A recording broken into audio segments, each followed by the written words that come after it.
Oklahoma starting off their season with an absolute bang against Temple. Final score, Oklahoma 51, Temple 3. There's going to be a lot of people now after this game saying, yeah, well, that was Temple. In a lot of ways trying to invalidate the good things you saw if you're an Oklahoma Sooner fan. I'm just telling you now, what they're saying isn't untrue that it was in fact Temple on the other sideline. However, I don't think that is licensed to just discredit all the good things that happened last night. Brent Venables said as much in his post-game press conference when he was talking about the defense. We'll unpack all of this and unpack what we can take away from Oklahoma's domination last night. Before we do that, though, make sure you're subscribed right here to the On3 YouTube channel. Oklahoma fans, y'all have been rolling with us on this show, The Hard Count.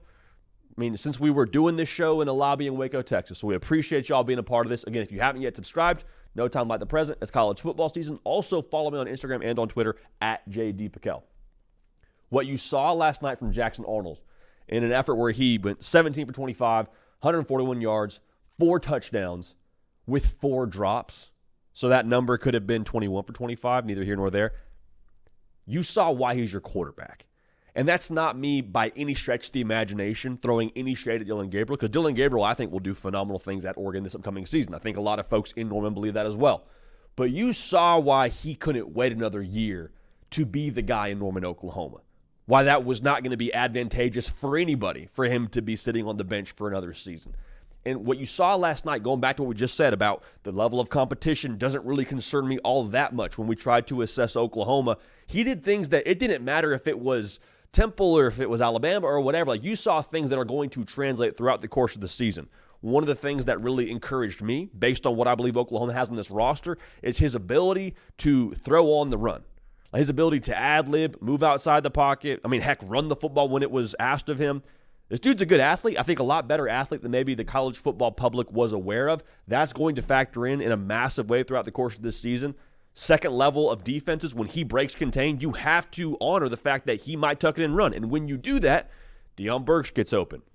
So on and so forth throughout that cast of characters for the Oklahoma wide receiver room. So that was one thing that was encouraging. Again, I think that will translate. The other thing that I saw from Jackson Arnold, his ability to put touch on the football. They call it layering the football. He could throw it over a linebacker to the tight end like he did to Bauer Sharp on that touchdown. He was able to drive it downfield. He was able to throw what they would call like the one football, where you throw a line drive kind of pass. Had great touch on his deep passes. All I'm trying to say here is Jackson Arnold, that's something that I think, to me at least, when I'm not a scout, but when I'm watching quarterbacks at the collegiate level, like the ability to lay your passes and have some touch, have some nuance there, in a lot of ways that kind of separates like the great from the elite. I think Jackson Arnold has a whole lot of elite to him. Here's the other thing too. Remember all the things that were said about Jackson Arnold after that bowl game last year. Oh, well, Oklahoma, do they really have a quarterback? Oklahoma, it's too bad that this, that, and the other. Like, all these things were just immediately put on Jackson Arnold and labeling him for what he was going to be throughout the course of his career in Norman, Oklahoma, based on a bowl game. We said it a lot. We said, do not fall victim to bowl syndrome. This is a really good quarterback. You saw flashes. It was his first time really being the guy for Oklahoma. Like, let's all just take a deep breath here. In this game, totally cleaned up mistakes. Again, I understand it was Temple, but still made a lot of good decisions, threw the football away when it was time to, wasn't late on a lot of the throws that you can't be late on. Like, from what I saw from Jackson Arnold, we saw the difference an offseason makes with him having the keys to the offense. Okay, so I'm not telling you there won't still be growing pains his first year as a starter, but I do think that we need to reset again and say, okay, the bowl game was the bowl game, but we've seen progress. Last night, I think, was a tremendous data point of progress, and he's going to be, I think, really good for them, not just this season, but throughout the course of his career in Norman, Oklahoma. To me, that was never really the question. Also, Dion Burks, 6 catches, 3 of them for touchdowns, 36 yards. I'm not worried about that total yards number. I'm sure he will have games where he's well over 100 throughout the course of this season, depending on what they ask of him. He, to me, is your answer when you need elite at the skill positions, because they have a lot of really, really good players, and I think a lot of them have a chance to be elite. Like Nick Anderson, you didn't see him last night. When he gets back on the field, he's going to be a dude for you. I think Andrew Anthony has a lot of juice to him. He's a guy that can really level up and be a guy for them. But what you saw last night from Dion Burks, that's going to translate. Again, I know it was Temple. That's going to translate in the SEC. And Dion Burks is now coming from Purdue, so in the Big Ten. Like he's not a guy that you know without a shadow of doubt you've seen against SEC competition. You know what he brings to the table. Like some of it's hard to put super articulately into words. It's hard to quantify exactly, but like you're not covering him one-on-one. When he gets the football, he's making something positive happen.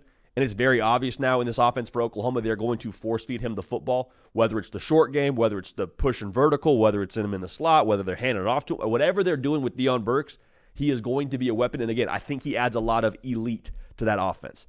And if you want to win at a high level, especially in the SEC or college football period, you need to have elite at the skill player positions. And Dion Burks, without a shadow of a doubt to me, is that. So one, that's exciting because when it comes to those big-time matchups, when Tennessee comes to town, and you got to play them in Norman. And I'm imagining, going to be a very electric atmosphere. I'm imagining College Game Day will be there. In those big-time moments, you have someone you can go to and feel real good about being like the game breaker for you. All right, Dion Burks, I think, is that. So that's one part of it. You have the game breaker. The other part of it, the defense knows you got a game breaker too in Dion Burks. But the defense watches tape too every single week, and they know, okay, number 6, he's too good to not commit extra resources to. And what I mean by that is you probably have to have bracket coverage for him. You have to have somebody underneath and on top of him. You got to have, probably not just man coverage with him. You have to make sure that you're giving him the proper amount of attention. So when that happens, that means that other players on Oklahoma's roster in that wide receiver room will, by nature of just arithmetic, get less attention. And so your heart breaks for Jalil Farouk having that injury last night. It sounds like he's, per Brent Venables, a 6 to 8 week recovery. But Andrew Anthony, he's back from injury. I mentioned him already. Nick Anderson, I mentioned him already. Brennan Thompson, I think, is a guy that you could see elevate throughout the course of this season. Real deal speed. There's a lot of dudes here now to where if you don't give them extra attention, they will hurt you. And we've already established, by nature of this conversation, you can't give them extra attention because then you don't give Dion Burks extra attention. And then he's scoring touchdowns. So the way this is working now, we talked about it a lot all offseason. The wide receivers for Oklahoma, massively underrated. Dion Burks, I think, validated everyone's opinion in Norman, Oklahoma last night. He's going to explode. I believe he's going to receive a lot of postseason accolades. I feel that strongly about him. He'll be a national name if he's not already. Very exciting night last night, validating everything we said around the Oklahoma pass game and around Jackson Arnold and around the receiver room. Now, defensively, that was really, I think, like the thing that you point to as an Oklahoma fan and say, all right, this is why we hired Brent Venables. Because last night, it was very obvious this team played with a persona that I believe is just specific to who Brent Venables is when he's coaching the defensive side of the football. Whether he's calling the plays or not, like that, this is who he is. All right? The personality of the defense was intense. It was energy. It was joy. They were always around the football. They were playing with a great level of passion. And like that's something that doesn't really show up in the box score, but you can tell by watching the game broadcast. Like it's not coincidental that the ball gets tipped up in the air and then someone's right there next to him to intercept it and go north and south with it. Like it's those things don't just like happen. They happen because of how you practice, and they happen because of how you actually execute in the game. And your execution, I believe, in large part is due to your effort. And your effort is due to your care factor. So all those things combined to say I think this Oklahoma defense is going to be real good. We're flying around last night, held Temple to less than 2 yards a carry, which, again, I don't care who you are. That's exceptional. I don't care who's on the other side of the football. 2 yards a carry in the opener, that's real good. Forced a ton of fumbles. I mean, special teams got in on the action. Oklahoma finished the night forcing 6 turnovers. Okay, again, that's not coincidental. Some of that's on Temple, sure, but I think a lot of that should be credited to Oklahoma and just the overall passion and play style they had. 6 sacks, 9 tackles for a loss.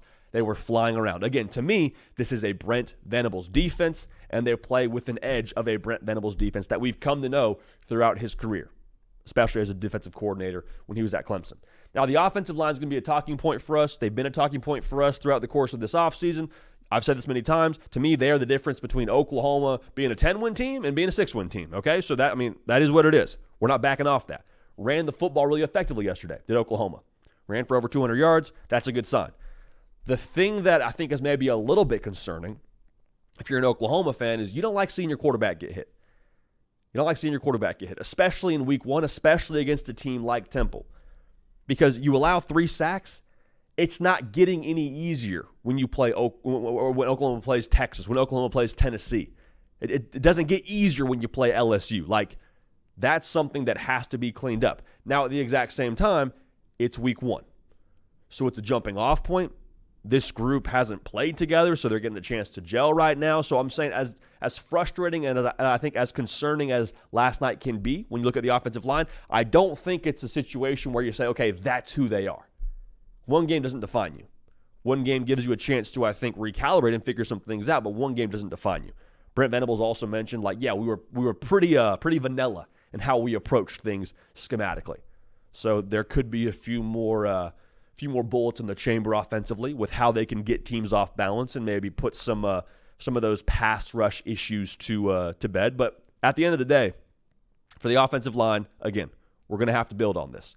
A couple of potential solutions I could see Oklahoma having when they do get a little bit more deep in the bag schematically. Jackson Arnold, I mentioned his athleticism. I could very easily see Oklahoma decide to move the pocket a bit more and get him on the perimeter. Could also see them be a little bit more versatile in the run game. So instead of having to maybe block as much as you would, you keep them off balance with the RPO game, the play action game, the read option game, all those things to just, again, mellow out the defense so they can't just pin their ears back and have success rushing the passer. Everything to me last night about Oklahoma, about the skill players, about Jackson Arnold, about the defense, like it all just felt very much so as advertised. Like I think what we were saying about Oklahoma for the last few months, we saw come to fruition in this game. Really good quarterback.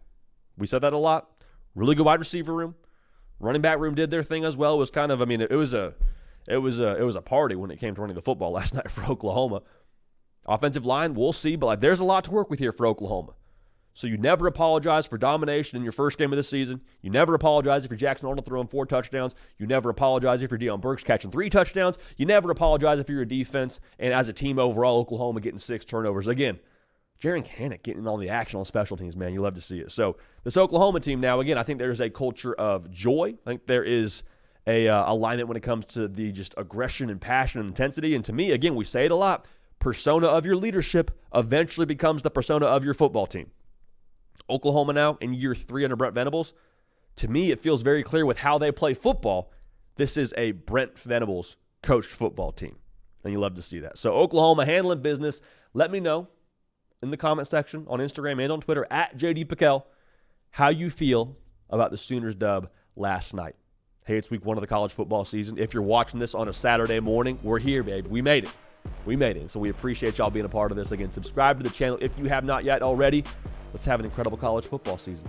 We appreciate y'all. We love y'all. We're going to keep this party rolling. We will see y'all next time.